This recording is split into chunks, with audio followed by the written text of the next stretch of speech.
Last lecture में मैंने आपको बताया था डिफेमेशन होता क्या है, और डिफेमेशन की हमने परिभाषा समझी थी।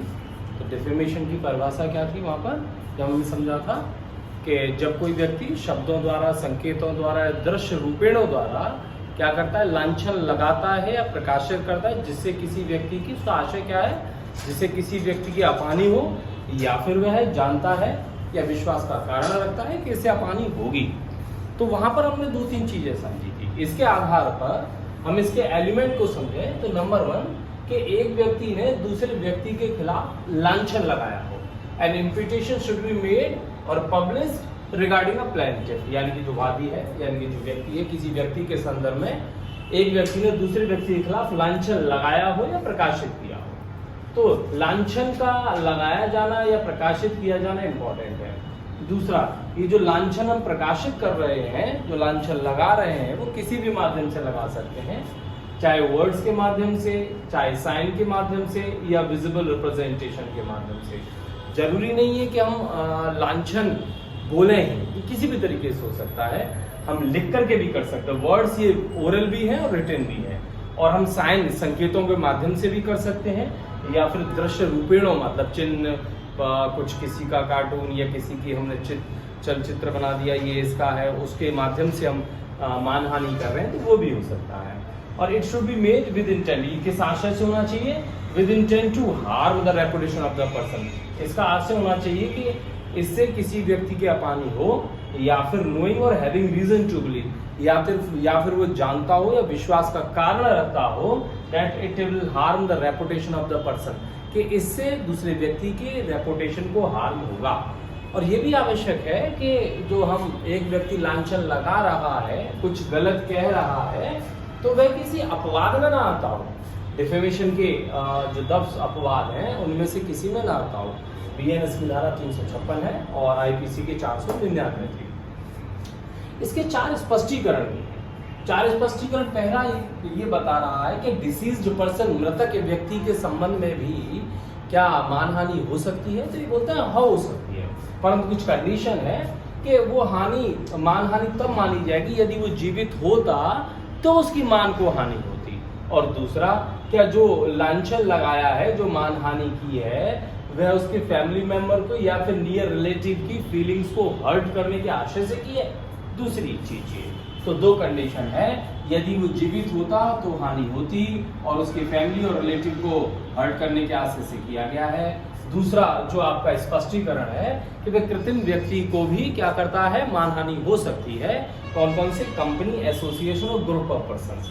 Group of persons, class of persons जो हमने पढ़ रहे हैं, यानी कि भीड़ का समूह, व्यक्तियों का समूह के संबंध में, तो ये आवश्यक है कि जो आइडेंटिफाई कर सके। ऐसे नहीं बोल दिया जो अब मेरा लगा हुआ है ये सब चोर है, ऐसे करके है ना, या फिर वकील बहुत सारे हैं कुछ प्रदर्शन कर रहे हैं ये सब चोर है, ऐसे करके नहीं।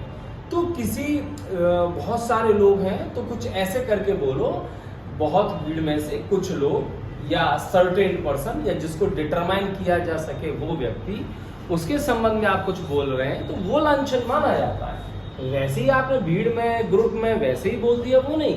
तो ऐसा कोई समूह, ऐसे व्यक्ति जिसको आइडेंटिफाई कर सके, जिसको सर्टेन किया जा सके, उसका डिफेमेशन माना जाएगा। तीसरा, इम्पुटेशन इन फॉर्म ऑफ अल्टरनेटिव और आयरोनिकली या इन्वेंटो, ये भी डिफेमेशन हो सकता है। यहाँ पर ये कहना चाह रहे हैं, अल्टरनेटिव मीन्स विकल्प के माध्यम से, या तो तुम ये हो नहीं तो चोर हो, या तुम ईमानदार हो बहुत बड़े, नहीं तो तुम डकैत हो। तो मतलब ऑप्शन, विकल्प के रूप में, तो ऐसे भी मानहानि हो सकती है। और आयरोनिकली, जिसे हम इन्वेंटो बोलते हैं, तो आयरोनिकली यानी व्यंग के माध्यम से भी किसी को लांछन किया जा सकता है। यहाँ पर ये कहना चाह रहे हैं कि लांछन हम प्रत्यक्ष तरीके से भी कर सकते हैं, अप्रत्यक्ष तरीके से भी कह सकते हैं, सीधे सीधे भी बोल सकते हैं, घुमा फिरा के भी कह सकते हैं, सार गर्भित बातों के माध्यम से भी कह सकते हैं, या ऐसे शब्दों का भी प्रयोग कर सकते हैं जो देखने में प्रथम दृष्टया तो मानहानि नहीं लगते, परंतु जो उसमें शब्द समाये हुए हैं उससे ऐसा लग रहा होता है ये मानहानि है ना। जैसे बोला, किसी व्यक्ति के बारे में बोला कि आप वो हरिश्चंद्र आ रहा है, या फिर वो सती सावित्री आ रही है, या फिर जैसा बाप वैसा बेटा, तो घुमा फिरा के बोलना, ताने मारना, व्यंग कसना, इसके माध्यम से भी किसी व्यक्ति की मानहानि हो सकती है।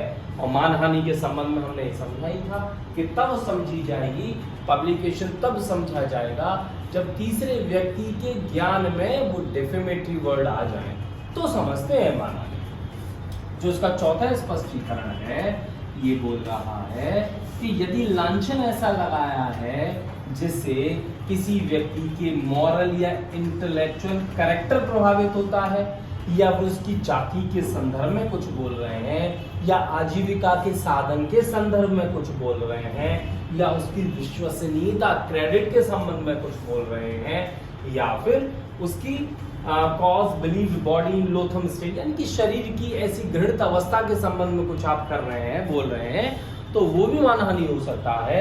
जैसे आपने बोला ये तो बुद्धू है, कुछ नहीं समझेगा, या फिर इसकी जाति ऐसी, इसके साथ मत बैठो, या फिर इसका काम ऐसा है, आजीविका के साधन ऐसे हैं, इसके साथ व्यवहार मत करो, या फिर ये विश्वास का योग्य नहीं है। यानी इन चीजों के बारे में बोला जा रहा है बिना किसी सत्यता के, बिना किसी गुड फेथ और पब्लिक इंटरेस्ट के, तो फिर वो मानहानि हो सकता है। तो डिफेमेशन में जो महत्वपूर्ण चीजें हैं वो परिभाषा, एलिमेंट, स्पष्टीकरण और एक दो एग्जाम्पल आप लिख सकते हैं, और कुछ केसेस का भी हम मेंस में केसेस भी देंगे तो आपका क्वेश्चन कंप्लीट हो जाएगा। इसके 10 एक्सेप्शन भी है, एक्सेप्शन भी इंपॉर्टेंट है। तो एक्सेप्शन में हमने समझा जो 10 एक्सेप्शन है कि आपने किसी लोक कल्याण के लिए बात कही है, किसी व्यक्ति के इंटरेस्ट को प्रोटेक्ट करने के लिए बात की है, पब्लिक इंटरेस्ट में, या फेयर कमेंट्स किए हैं, या फिर किसी लोक कृति, मतलब किसी ने पब्लिक परफॉर्मेंस किया है, फिर उस कृति के माध्यम से आप कुछ बोल रहे हैं कि उसकी ऐसी चीज है।